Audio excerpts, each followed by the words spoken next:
Tonight's show is brought to you by Ventura Training and Athletics. Restore, train, maintain. Specializing in the restoration of the muscular system to help you move and feel better. Combating TBI, PTSD, and pain through specialized strength training. Again, get your body right, get your mind right, defeat the demons. This is the Veteran Trash Talk Hour, hosted by Nick, Dave, Joe, and Buddy. Today's special guest is Daniel, a Green Beret who never did anything movie-worthy, so he wrote a book.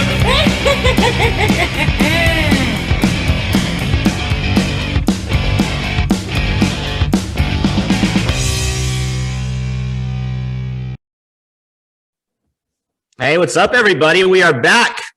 Happy Saturday. Shout out to Trash Talkers. Shout out to Gruntworks community. Welcome to episode 45 of the Trash Talk Hour. Shout out to our sponsors, Ventura Training and Athletics, Cardinal Financial, and Buddy's favorite, 10th Mountain Whiskey. Type in VTT and get yourself a discount. Special guest today, our former Special Forces soldier and author of Asset Mindset, Dan Fielding. Hope I said that right. And today I'm joined by Buddy, Joe, and Bill. So Nick is not here today, and I'm just going to leave it at that. Buddy's going to talk about that. Joe's going to talk about that. We'll cover that during the soapbox. So let's have a nice party. Let's get it started. Over to you, Buddy. Yeah, well, I'm not going to talk a whole lot about Nick not here. I don't really have all the details other than I hope the champagne's good. Joe has the details, man. Joe will get it, I'm sure. So I've got some nice little Saturday plan. Gotta fix the toilet and then go to a rehearsal dinner for a wedding. And so I'm gonna make this real quick and real easy. So my honesty cap for the week. I don't know how to put it out. I got my my retirement date the other day. Retire in March of next year. So I'm going through a big transition and a lot of things that like real time. What kind of this show is about: transitioning, getting out of the Army, dealing with all this stuff. And I was having my father's actually a retired Army guy, and we were having a talk yesterday, and it kind of got heated. Telling me what I needed to do, what I didn't need to do, all this stuff.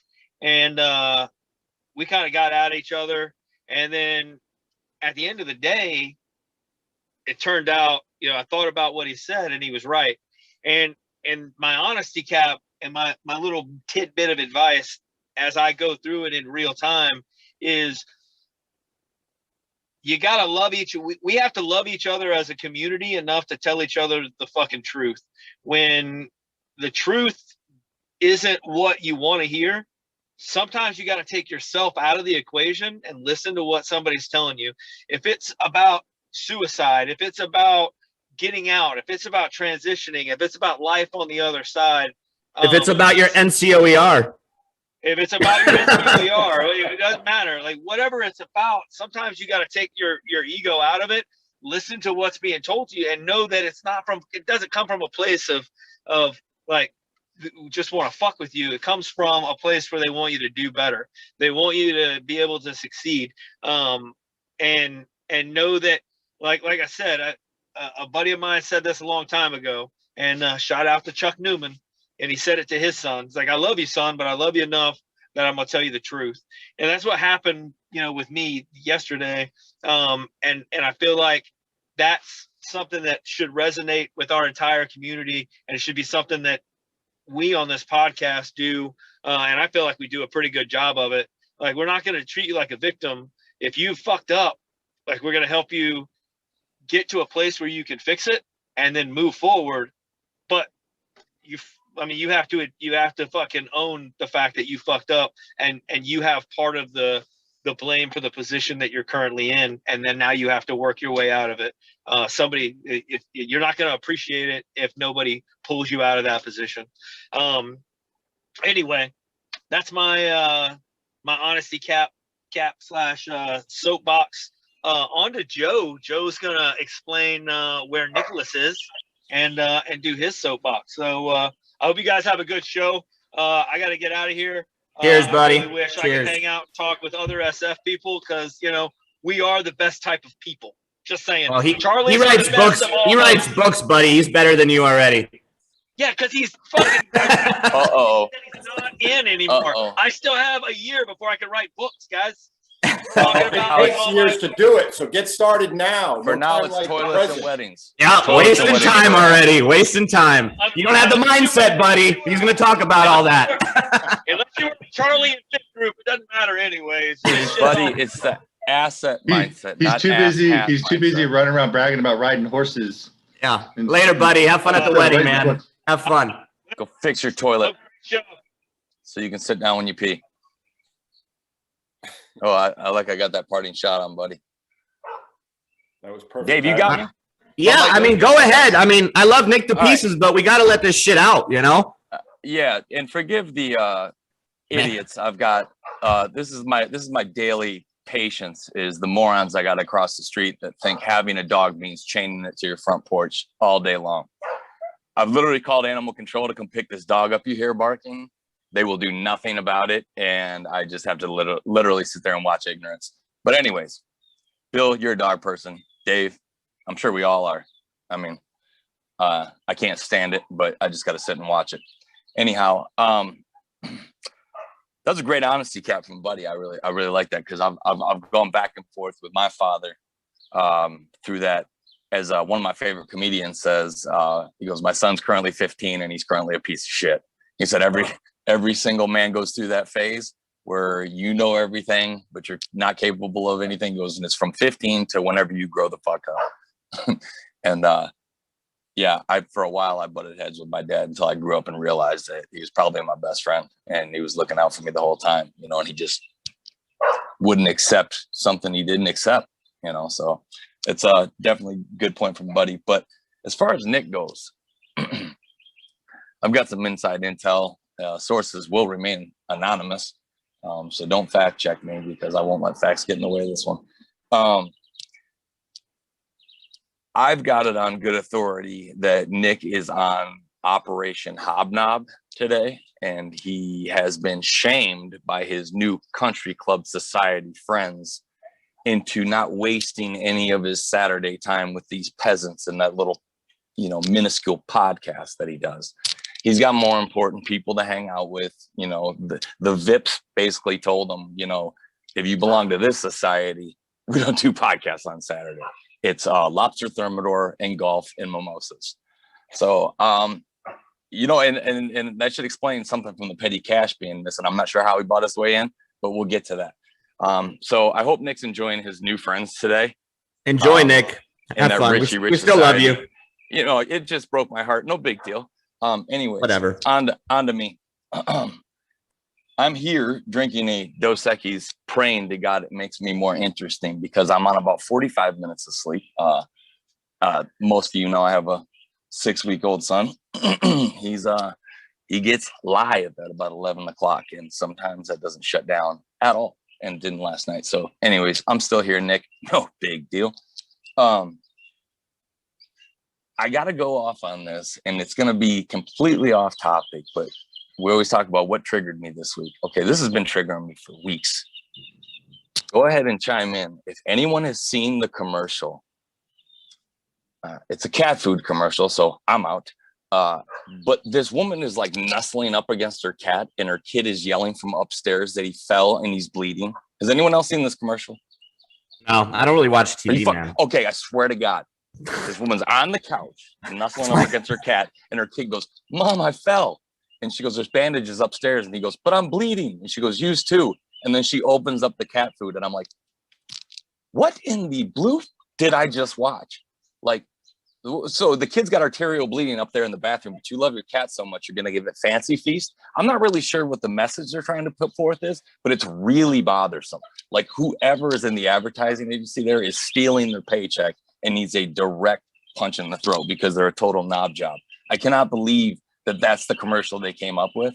But for some reason on the network that my wife watches or I watch, that thing runs at least once a day, and I see it and I still can't make sense of it. Kid bleeding upstairs, but let's give the cat food. Like, it makes no sense whatsoever. So anyways, that's what got me triggered this week. But I hate that none of you guys have seen it. I almost want to, I wish we could pull the video up because it is fucking bananas, man. I sound crazy, But if you see it, you'll be like, what did I just watch? Yeah, and who approves that, right? The kids bleeding that's upstairs. Good. And someone Exactly. like, let's That do that. guy. Like, we don't care That about guy. our kid. We care about feeding fancy feast. Dan, that man's making a salary. Of course. That man's making money doing that. Oh my Lord. I just, like Bill says, find the shitty ones and fire them. And not a lot of people do that.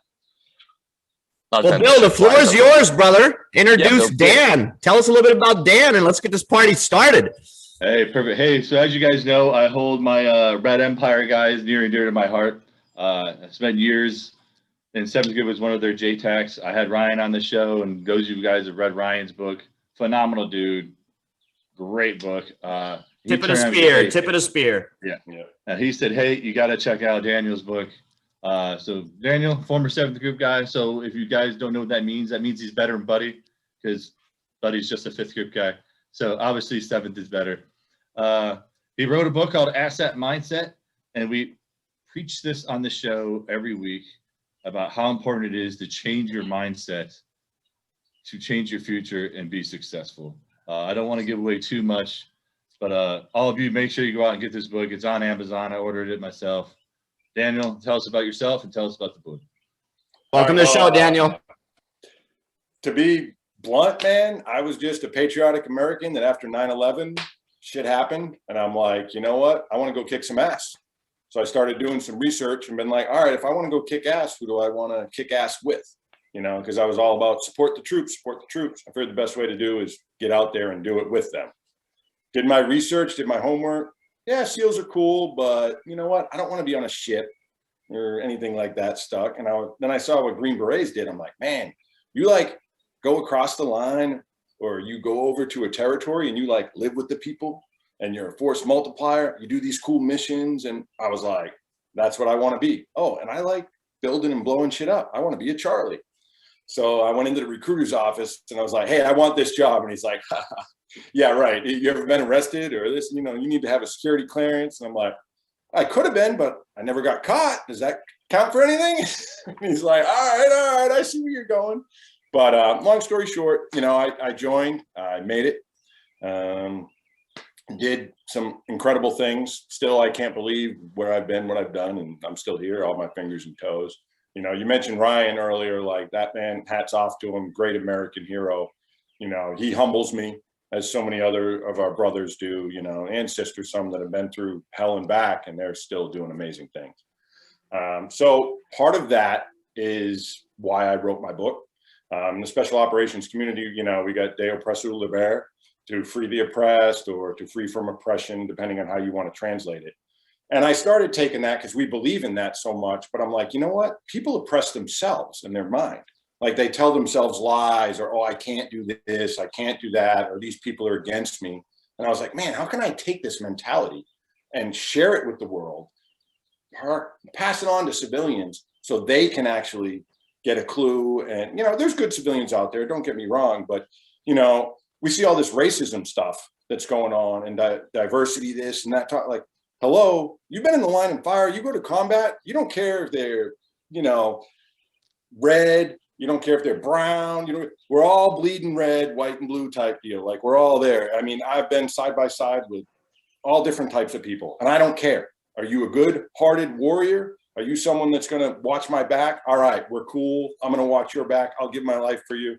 And I think anybody that's been there too and is a real warrior, like, what's your greatest fear? Is to let down your buddies. You're not worried about getting yourself killed. You're like, hey, am I not watching this corner or am I not pulling security and someone's going to come around and do something? But all right, I digress there. I'm rambling a little bit, but that's what we do. Have at it, man. Have at it. You're good. No, Dan, you're good. That's it. You touched on that love for your brothers, man. That's why survivor's guilt's a real thing, man. Oh, absolutely. Because if you come home and you've seen combat, then you've seen your brothers go too, and that is easily the hardest part. Yeah. At least for me. Right on, Joe. That for me personally, that I'm gonna call myself out. Like we talk about talking truth. That's been my hardest thing, because like I didn't do 20. You know what I mean? And I got brothers and close people. I mean, I still work in the community and I do stuff with the Department of Defense, train with MARSOC, the SEALs, Green Berets, all that. But, I'm like, man, I always feel like I could have done more. I didn't get, like hanging out with Ryan down in Florida, and he's sharing stuff, and he's gone back, and I'm like, man, I'm fucking, I didn't pull my weight enough, and then people smack me around and like, you did more than most people. Like, you left, your career, you had a college degree, real estate license, and you joined and went to combat. Like, my sergeant major chewed me up and down about like, don't ever feel bad about what you did. So, they redirect me, and, but that whole survivor's guilt, or like, I should have done more, contributed more. I think we all deal with that, and especially transitioning, getting out. That's why, for me, Department of Defense work that I do helps me stay sane, because I'm still contributing in a small way, to the guys that are getting ready to go. We're passing the torch type deal. So that keeps me grounded. But that is absolutely, I think, a struggle that most veterans go through nowadays anyways. Not in the training military, maybe in the 80s, not so much. But guys that have been to combat, or people that have been downrange, and then you're not there in the fight anymore, you feel like, man, it's, that's your place. That's what you were doing. That's your family. That's your brothers and sisters. So like, when you walk away from that, that's a hard thing to walk away from, because you love these people, and you give anything for them. So that's why I kind of do what I do with some other stuff on the side. I'm with a veterans organization here up in New Hampshire where I live. We run a thing called Camp Resilience. It's on my hat. I don't know if anybody can see that, but we do no cost retreats for veterans and families that are suffering, whether it's PTSD, drug dependency, different things, all this different stuff. But I don't want to go too much into that. But for any veterans that are out there listening, find an organization like this, start volunteering, do something like this you guys are doing. I mean, this is great. We look out for each other. We lift each other up. We keep each other grounded. So. So yeah, you hit on the aspect of getting out and everything. Would you consider, definitely, and I'm pretty sure I know the answer to this, that book was really therapy for you in a sense, to write that book, to really just let it all out. I haven't read it yet. I'm definitely going to get into it, because I didn't know you were on this week. I thought you were on next week, so I kind of screw up on my end. But would you consider it a therapy session for yourself? Yeah, I mean, there was parts of it that were. I think it was therapy in life and sharing. Like, it kind of made me look at the life I was living, how I've learned, how I've succeeded, because that's what, to me, the asset mindset is like, all right, how do I be the best asset for myself and others and people around me, and like giving? How do I be positive in the world? Yeah. So, and I got a question for you, Dan. Yeah, go ahead. Let him finish that one. Jesus, Joe. Okay, Nick Jr. I thought he was done with his sentence. Jesus, Mussolini, quit cutting me off. It's that North Carolina connection over there. So I must have been a delay. No, but Dan, in your bio, it says you won a couple of pretty significant martial arts tournaments. So I got a couple of questions on that. One, have you ever given anyone a roundhouse kick to the face while wearing American flag Zubas? No, not where I've roundhouse kicked people in the face. Two, have you ever screamed bow to your sensei to somebody? No. Okay, all right. The real question. I guess I'm lacking. I suck. What martial art was it, and what were these tournaments like? I know they were at the national level, right? Yes. Yeah. I mean, tell us a little bit about it, man, because Bill and I are MMA nuts. So when I saw that, I was like, man, I want to hear what art you crafted and what tournaments these were. Okay, it's a mixture.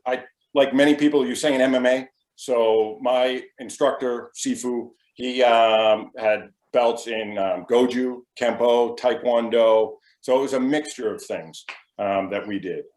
For the layman, what's Goju? Quite the MMA stuff. Say again, Joe. For the layman, explain to them what Goju is, because Kempo's karate, and then But Goju is more of a fist style. More punching, striking, fists. Taekwondo is more kicks. A lot of kicks. Yep. Yeah, I did that for 8 years as well. Yeah.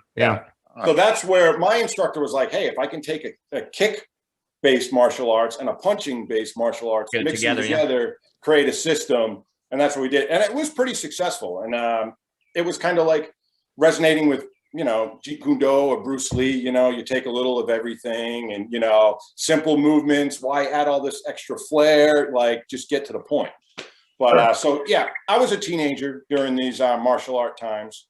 There's a Dragon Warrior code that I talk about extensively in my book. I am what I am because I choose to be. I'm a dragon by choice and subject to its loss.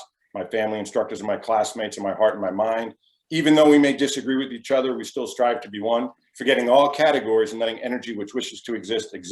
As a dragon, I must go forth to seek the Tao in the void, understanding myself and finding peace within.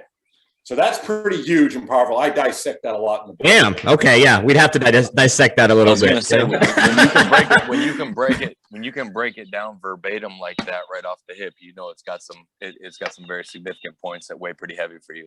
Oh yeah. But It as shaped far as my these life. tournaments Man. go, As like a teenager, turning into a man, did you totally listen shaped to my life. any of You're the Best by Joe B and Esposito? Because that's from Karate Kid, like the montage. Did you listen to any of that before the fights?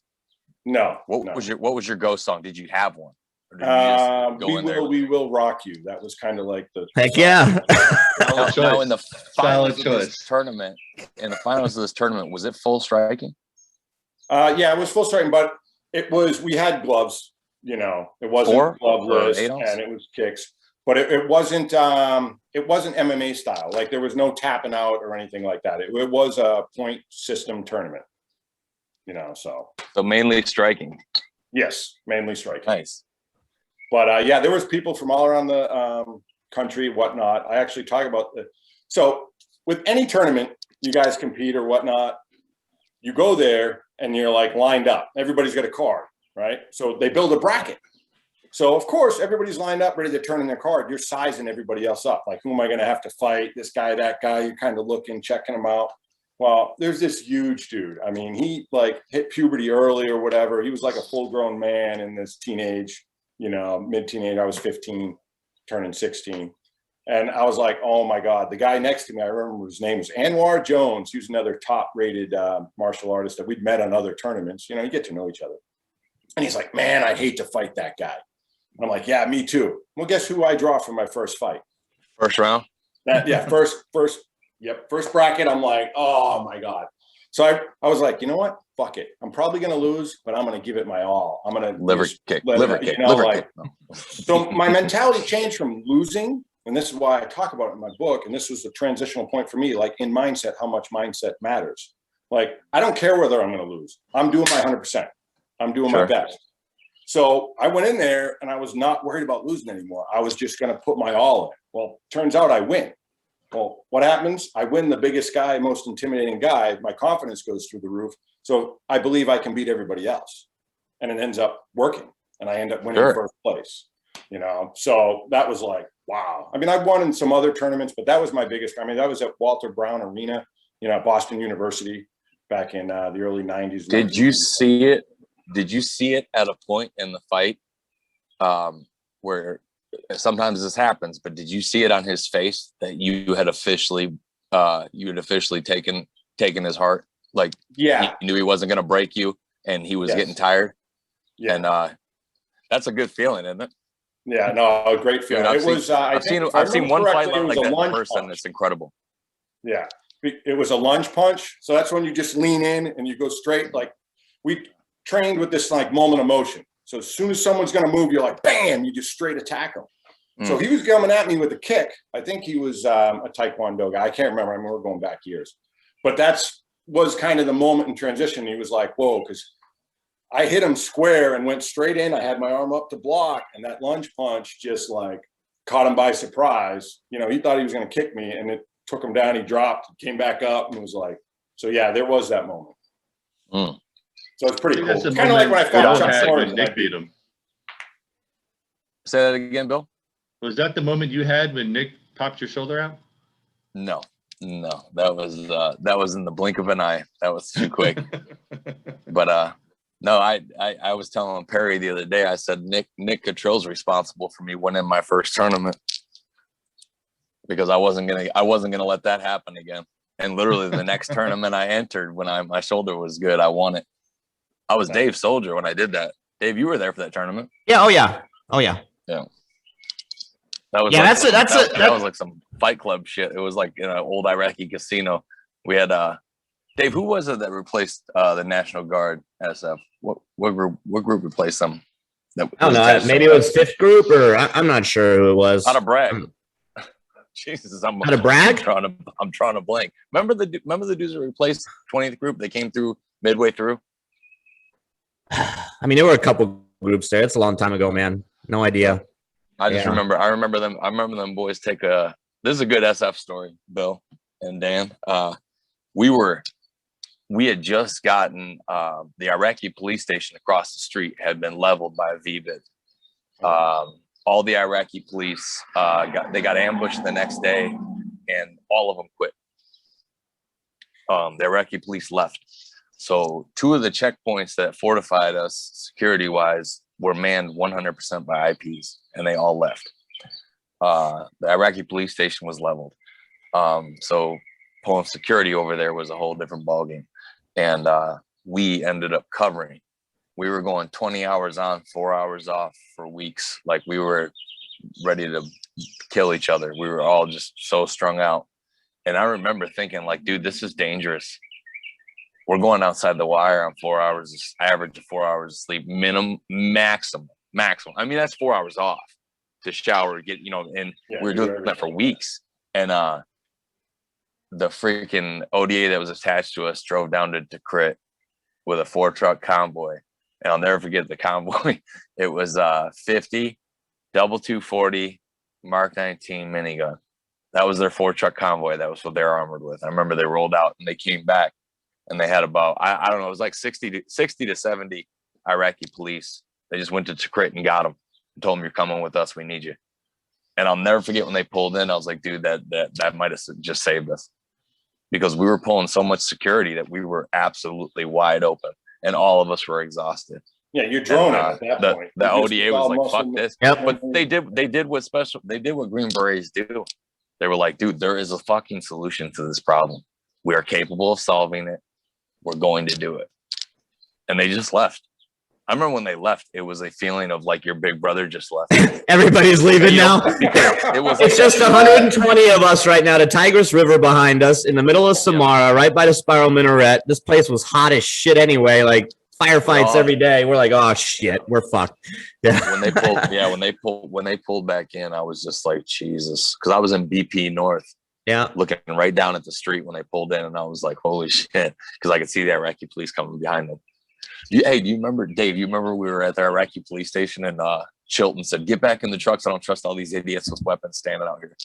Oh, yeah. And sure as shit, 2 seconds later, one of his buddies shot the other one in the Shot cabin. the other guy, yeah. And he's like, I told you, we're out of here. And we took off in the trucks and left. Yeah, anyway. But Dan, I want to talk a little bit. Dan.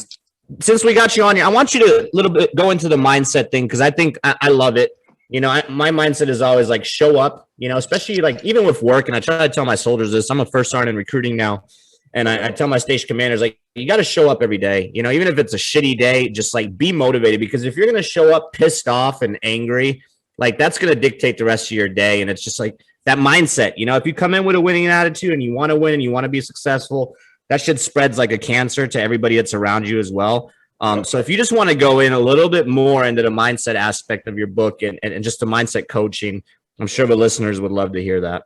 Okay. So I think you hit a big thing right there as far as your mindset, and it's contagious. So if you're negative, you've all been on that patrol, somebody starts bitching or whatever, it brings people down. Positivity works the same way.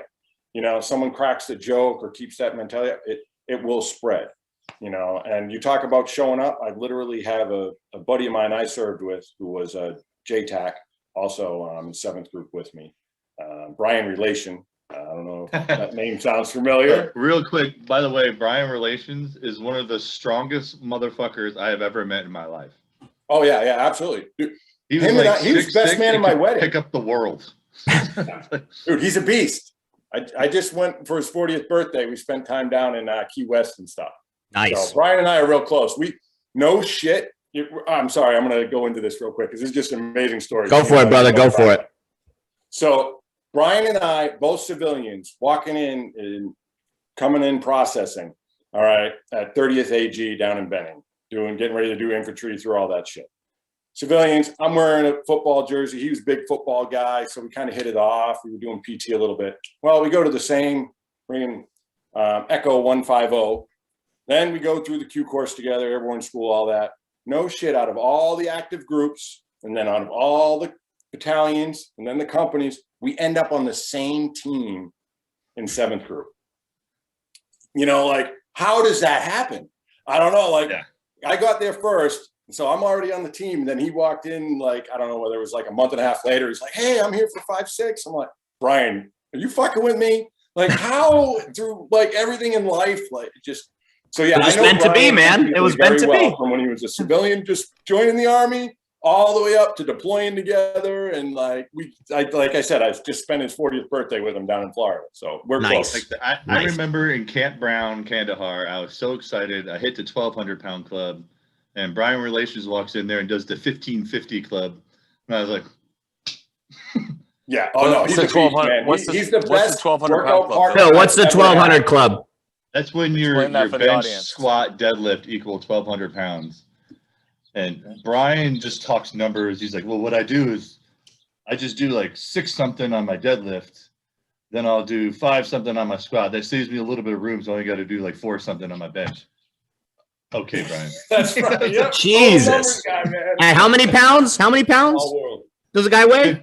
He's Brian was about, a big dude. now he's dropped weight. I think he's about 235. Okay, so yeah, he's a pretty big 240. dude. Yeah. Yeah. Well, He's at a his big biggest, dude. when we were on a team together, I was 263 and he was like 285 when we were in Afghanistan together. And like 12% body fat. You know what I'm saying? It's like, He's a Monster. beast. So like the Monster. leg press, we filled it up with plates, right? And it was like too easy for him. He's like, man, this is still too light. Like he had 45s on everything. It was the one where you like put them on each side. Yep. And you have the 45s on the top. Yep.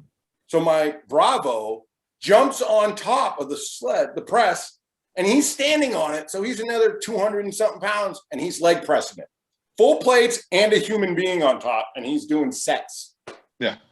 Animal. But yeah, he's in my book. Let me find a page with him. We got him. Brian It's is funny, an Brian. animal. Small world, man. and him and his team leader were both hitting like 1,550 and like 1,600-pound club. It's like, okay, I give up. Yeah. But they're still running like, and they're still running like 1230s. PT on the combat physical fitness test. Yeah. And he got 2 cadets to do it too, because how he trains. So out of all the people that have like got the perfect 600 on the new combat physical fitness test, he's brought 2 ROTC cadets with him on it, and he's one. So like, it's Damn. he's badass. Apologize here. Yeah, there we go. I found Meat. His nickname is Meat. Let's hear it. Or let's see it. So this is me, and then that's Meat. I don't know how well you can see that in the camera. Oh, we can see it. And we're going to plug links to the episode as well, so we can share your book and all that stuff. Yeah, hey, Kevin, Dan, Kevin actually posted that he loved your book and it was a huge part of his self-improvement. And I can actually testify to Kevin lives about a half hour away from me, and that dude has, I don't know how much it is. I know he's watching, but he's dropped a considerable amount of bad weight, put on some good, and awesome. at where he was at, it took a serious commitment. And he actually bought into the fact that we sell, sound mind, sound body, and holistic, and get out there and actually put your foot forward to help yourself. And he said your book was a huge part of his self-improvement. And I'm here to tell you how I witnessed the fact that he's gotten into pretty incredible shape in a very short period of time. So awesome, Kevin. Definitely. Yeah, tell him to hit me up on Instagram Messenger or something, Kevin, well, he's in the chat right now. So Kevin, if you have any questions, or anybody that's following this chat, if you guys have any questions for Dan, let us know. See if they come through. Yeah. But yeah, getting back to the mindset stuff, like you got to own it for everybody out there. Like you can't make excuses. One of the things you talked about SF and like, oh, these Green Berets left and we can fix this, because we don't have the I can't. There is no like I can't do this, I can't do that. It's always how do I? There's got to be a way. I'll work harder, I'll stay up longer, I'll do this, I'll do that. How do I? I'll find someone else that has the answer. If I don't know it, I'm going to knock on doors. I'll be calling up buddies or doing whatever to make it happen. And that's part of that mindset with the asset mindset. Like, hey, I just need to find the right assets. I just need to be my own best asset so I can create this stuff, because you can do incredible things. And as long as you don't quit, you don't fail. Yeah. Persistence trumps everything. Yes. And that's what I was going to hit on. Persist. Like, it's easy to say, hey, I'm going to get into this mindset and this frame of mind, and this is what I'm going to live by. But when did it actually click for you? Like, hey, this is my new way of life. Because it's so easy to preach that. Does that make sense? Like, you're going to say, hey, I'm going to live this. I'm going to. Yeah. It sounds like through your martial arts and everything, eventually just clicked and you lived your entire life by that rule, But when did it eventually say, hey, this is it. I am here now. This is how I'm living my life. Because it's easy to preach it. I'm not saying you're doing that. I'm saying, like, for anybody that's listening, like, it's easy to say, I'm going to go out and get after it today, but then tomorrow you're doing the same shit over and over again, Like, when did it actually click with you? It clicked with the martial arts. Yeah. And then it just got reinforced more. Yep. And then when I got to group, and I was actually even in the Q course, things I saw, amazing guys. Like, I watched a guy run 2 miles with 2 broken feet. How many people would be like, oh, my feet are broken or whatever? Oh, yeah. He took a couple Motrin because he didn't want to fail that section of the Q course. He knew once he got a certificate for that phase, then he could heal up and then he could go on, and he didn't want to recycle, so I've seen amazing. And so these other people with that mindset of like, I'm just going to do it. I'm going to make it happen. I know it's going to be hard. It takes work. It's not easy. Just because you think a certain way doesn't make it easy. The struggle is real for everybody. That's something people need to realize too. Like, you read my book. All right, great. It's not going to solve all your problems. It will give you tools. It'll give you techniques, but you have to apply it. That's exactly what we preach, man, is that we'll point you in the right direction. We'll point you in the right direction. That is the best we can do. But you got to make that change. You got to take that first step. Because I'm 40 years old with 3 kids at home. Dan, I know you got 3. Bill's never in one place for too long. Dave's, works 26 hours a day. Like, we don't have time to come to your house and walk you to treatment or to go get help or to get off the couch. You've got to just take the words that we give you and apply them because they're real. If getting up and doing something that you hate, say it's getting up and running at 5 a.m, becomes your new normal, then that's your new normal. You've just gotten into a normal that you're not happy with. But anything is habit forming if you stay persistent and continually do it. And when you break through that, this sucks, I feel like I got hit by a car phase, when you're trying to like improve your body, all of a sudden you hit that, you get through that second wall and start to feel good about yourself. And all of a sudden you become hooked on this natural, holistic high. And I've always said, if I'm hurting, I'm always hurting less when I'm in shape. Yeah. Right now. And you get to like that hurt too, because it's growth. Like, how many times you were after that? Ooh, yeah, that feels good. Ooh, And Kevin, I hate to interrupt, but Kevin actually has a question for you. And he's saying, what's the best way to apply the asset mindset when you just don't like yourself in that moment? Well, that's a tough one. That's a tough one. Yeah. It is, but it's a Pagemaster. And if Kevin, you read my book, you know what I'm talking about, Pagemaster. So the Pagemaster, I'll give you a quick insight for anybody that's not familiar with it. Okay, it's like your mind's like a book, and we're the author of it or the reader of it.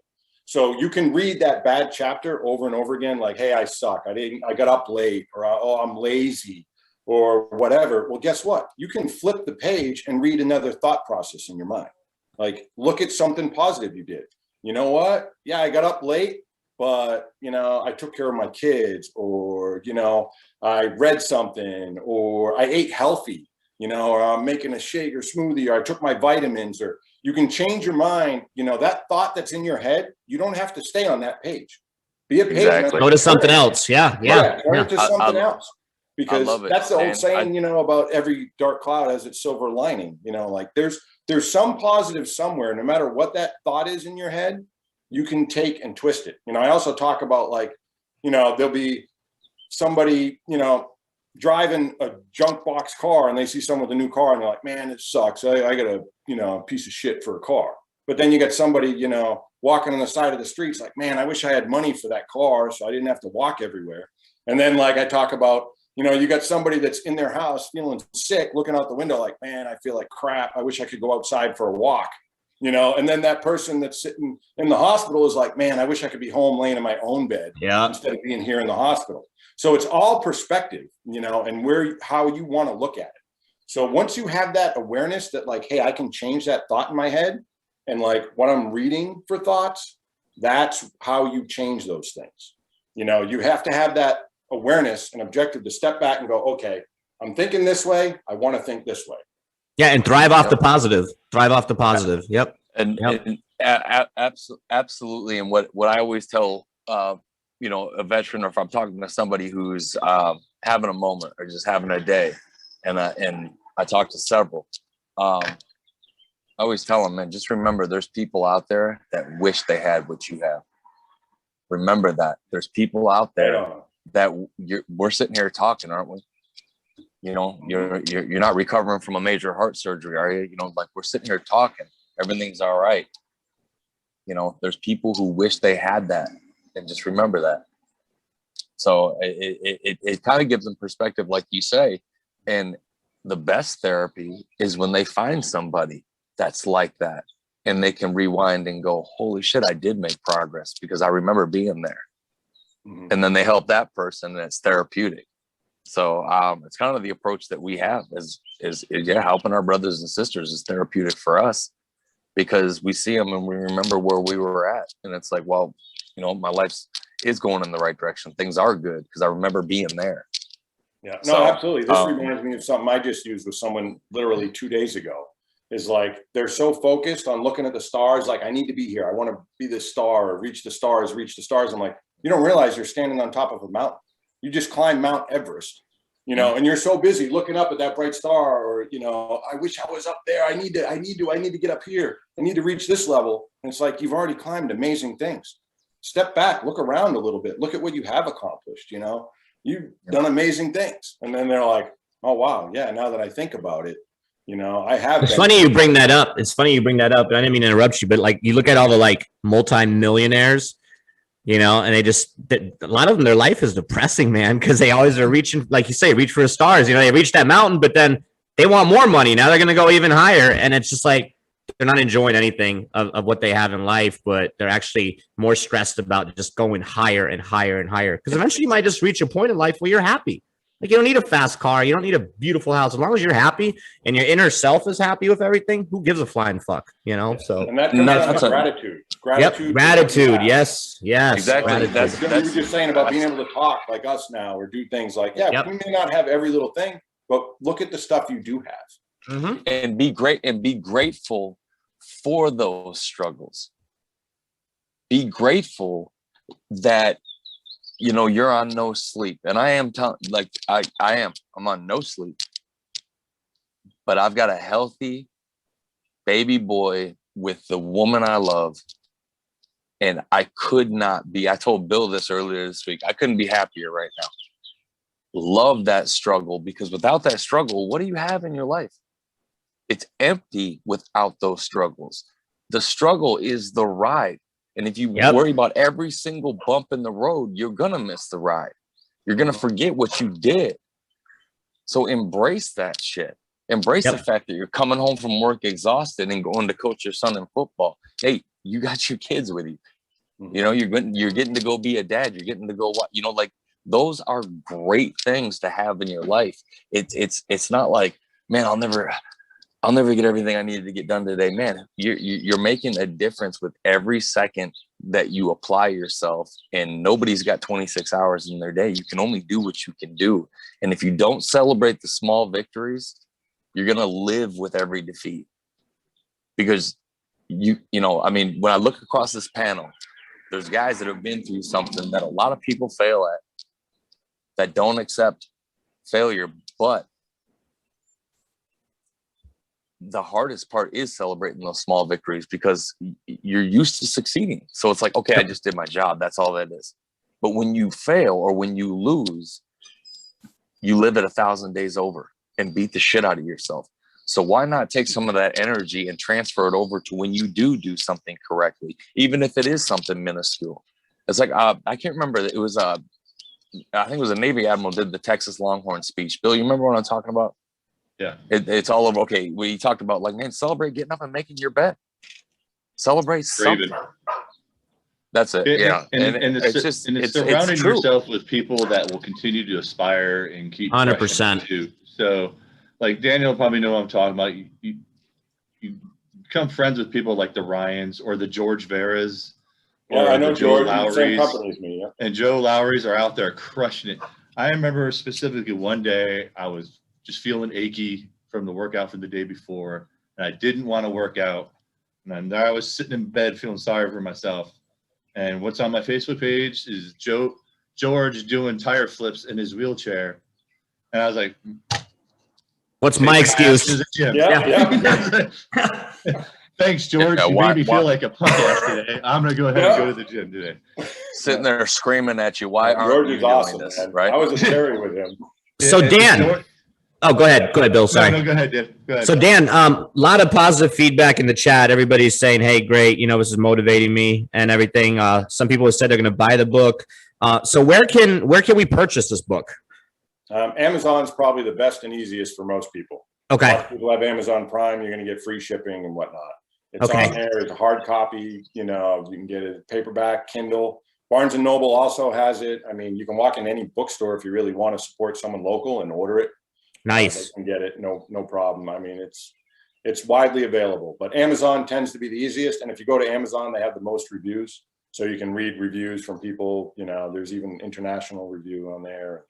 Very Great nice. feedback so far. So I'm super blessed and humbled by the way I've been able to help people. Of course. And how long has this? You might have mentioned it earlier, but how long has this book been out? Not very long. It was released November 23rd. Okay, so Kevin wants to know if you're doing a book tour, yeah. Dan. Yeah. Dan, Kevin wants to know if you're doing a book tour. Well, I am going to be in the Nashville area for about a month and a half here pretty soon, and I might be doing some stuff down in that area. And I'm trying to get book tours in. If he follows me on Facebook or on Instagram, anything that I do for a book signing will be posted on social media. Nice. There you go, Kevin. But I did self-publish, and I don't have a huge marketing team behind me and different things. So it's kind of like stuff I'm doing with fellow veterans like you guys. Thank you so much for having me on. No, thank you for coming. Absolutely. But, absolutely. this is how I'm getting the word out. Yep. So getting the word out, and you hit on it a little bit, but you said the other organization that you're part of, and you're wearing the hat and everything. Hit on that a little bit, man, because we're all about organizations that help out vets and stuff, and that's a pretty big deal. So just kind of elaborate on that real quick, kind of what you guys do. I know you mentioned trips or whatever, but yeah, just hit on that real quick. So what we do is we do retreats for veterans, even first responders, because we started to realize, they deal with a lot sometimes. As far as we had an officer, we had a police officer on our show last week, and a lot of people don't realize it. They tend to be forgotten. They deploy every day. They deploy every day. They're in their communities deployed. So anyway, I mean, they don't get treated like us either. Yep. So what we do is we run retreats to help these people. Male, female, whoever. If you're a veteran, first responder, you're struggling, or your family's struggling. Like some people, if they have an injury and then their spouse is a caregiver, we'll run retreats for caregivers. We do family retreats where everybody comes. So the way we run our retreats, they're up here in New Hampshire, and we do the morning is kind of like, some classes, some courses, some group work maybe. And then the whole afternoon is get out and enjoy, go sailing, go hiking, nice. Go outside, do an activity, do rock climbing for those that can or whatnot. And we will set up the retreat for that participant, or the participants that are coming. So we'll base it off of their capabilities. I mean, we got a Gunstock Mountain Resort. We do some stuff. So we get zip lines. So people will do zip lines. So it's pretty cool. It's had great feedback. It's like I said, it's no cost for any of the participants. So if you get accepted and do an application online and you get here, we'll cover your food. We cover lodging. We cover all that stuff. It's mostly New England, but we will accept other people. We just can't cover their travel. If you're coming from Texas or you're coming from the Carolinas or California or whatever, we can't afford to pay airfare because we're a nonprofit and we do cover everything. And shoot out the name again for the website and everything and where people can get a hold of that. Camp Resilience. Okay. And it's also the Patriot Resilience Leadership Institute. That's the nonprofit we're listed as, but we do business as Camp Resilience. We are doing something new, first annual. We've partnered with this other group called Swim with a Mission. They run some events and fundraisers for veterans with SEALs. And we've met with them, and we're actually running first annual Green Beret with a Mission event. So it's going to be like going through mock missions it's like a physical challenge type of thing. Very But nice. Instead of doing just like a tough mutter, it's going to be, hey, you need to do this ammo resupply. You got to go from point A to point Nice. B. You got to link up with this local war like lord, it. do this or that. You know, Very hey, cool. somebody in the team gets hit, you got to do a medevac. So now you're carrying an aid and litter. So civilians can kind of walk through what it's like to be a Green Beret with a mission for the day. And then they're going to compete. They'll be timed. There'll be points awarded for different things. Like we're going to have like a single rope bridge, a 2-rope bridge. Ooh, I like it. So based on whether your team all does the commando cross on the single rope to get so many points if you do that. But all that is going to help veterans and first responders and the camp resilience. 100% proceeds are going to nonprofit organizations that help vets. So That's all. Hey, and if anybody goes to my you website, got- you'll see some of those things posted. You know, Green Beret with the Mission Challenge, Swim with the Mission, and then Camp Resilience. Those are the great, absolute, amazing organizations. We love it. And I'm sure you're part of our group on Facebook. And for those of you that are watching Veteran Trash Talk on Facebook, just join, and share whenever you guys are doing events like that. We'd love to push it out in our community as well, to bring some awareness to it. That's awesome, man. That's good stuff. Joe, you had something to say? Oh no, I was just saying. It sounds like he should link up with Bill, and them and Gold Star should do something together. Yeah. Because speaking of organizations, I didn't say anything about it on the show. I don't believe. I can't remember if I did. I just blame the concussions. But man, that our Facebook group came through and raised over $1,000 for Gold Star on my birthday, and made my day, man. It was so freaking cool. I loved it. But I love that. I love the concept that you're doing, Dan, because it's not like the generic retreat. You've got something different to offer, and that's what you're making it about. So I think that's freaking awesome, especially giving them a taste of what it's like to do like a medevac 9-line or basically go through like Warrior Leader course, but run by Green Berets or PLDC, whatever it was called when y'all went through it. But WLC, PLDC. Yeah, you're right. PLDC. Yeah. But anyways, that's what. I went PLDC, WLC. But no, I think that's awesome. And then, I don't know, something about Gold Star, what they do for these kids, man. That's something. I'm a big softie, so it gets me. It gets me when I think about these kids' moms and dads were operators, warriors. Some of them were the best of the best, and to think that kid doesn't get to learn the values from some of these great people that were their parents, it makes you want to reach out and put your arms around them as much as you can. So I love Gold Star. I love what you're doing, Dan. So nothing but positive, man. I love having veterans on and just pushing the message like, hey, look, there's another veteran that used what he went through as gasoline to make himself better and to be an entrepreneur and do it the hard way and market yourself and everything else is it's kind of like the way we do it. Some paratrooper shit, like which way is the hardest way? All right, let's do it that way. Let's roll into it with no experience and just see how we do. So we're pretty much doing the same thing, as far as the business side goes. Questions, like, hey, who designed your book cover? I did. Who wrote the blurb? I did. They're like, what? You didn't? I'm like, dude, figured it out. I mean, like, I joke, I can't type, and I wrote a book. So when I'm talking or giving pep talks, I'm like, I can't even type. I'm two fingers. But you know what? You put the time in, the effort, focus. You can do it. Happen. Yep. Yeah, you can do anything if you work hard enough. You might not be as fast as someone else, but you can still get there. Damn right.